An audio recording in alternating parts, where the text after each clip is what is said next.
तू ही निरंकार। मानव शरीर में 5 कर्मेंद्रियां हैं, 5 ज्ञानेंद्रियां हैं और 11वां मन। जीव आत्मा अविनाशी है और शरीर नश्वर है, मिटने वाला है, कुछ ही समय के लिए मिला है।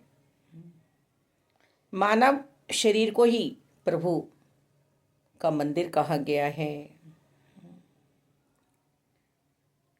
मानव शरीर में ही हम भक्ति कर सकते हैं। परमात्मा जो आत्मा स्वरूप हमारे अंतर्करण में विराजमान है, उन्हें हम पहचान सकते हैं और पहचान कर हम उन्हें प्रकट कर सकते हैं सतगुरु जी की कृपा से। ये मानव शरीर सर्वोत्तम है और इसीलिए हमें भक्ति करने के लिए, आनंद में रहने के लिए, सेवाएं करने के लिए, सिमरन करने के लिए, सत्संग करने के लिए कहा जा रहा है। मनुष्य के पास ही विवेक है, बुद्धि है, मन है,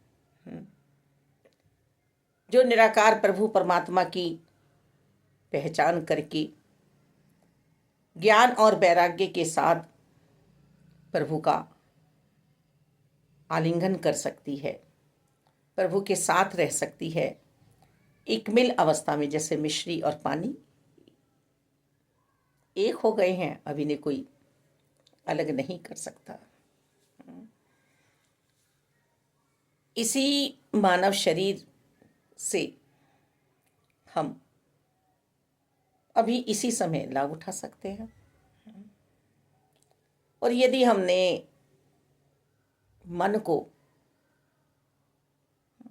इधर उधर दौड़ा दिया तो फिर हमारी ये बारी भी गई। तो हमें बहुत समझ के अपने आप के समय को निकालना होगा। हम किस तरह से निरंकार प्रभु परमात्मा हमारे बीच शरीर धारण करके आए हुए हैं। सतगुरु जी की कृपा से निरंकार मिले और निरंकार की कृपा से सतगुरु जी मिले। तो ये हम अभी ही सिर्फ और सिर्फ समय रहते ही कर सकते हैं पूर्ण रूप से मुक्ति प्राप्त। और यदि मुक्ति प्राप्त हमने नहीं की, फिर हम चाहे जितना भी रोएं, पर हम कुछ भी नहीं कर पाएंगे। आदि शंकराचार्य जी भी कह रहे हैं कि परमात्मा निराकारी हैं, साधनों से बहुत बहुत दूर हैं। भक्तजनों की भक्ति भी हमें समझा रही है कि प्रभु सिर्फ और सिर्फ श्रद्धा भाव देखते हैं। प्रभु को कुछ दिखावा नहीं चाहिए।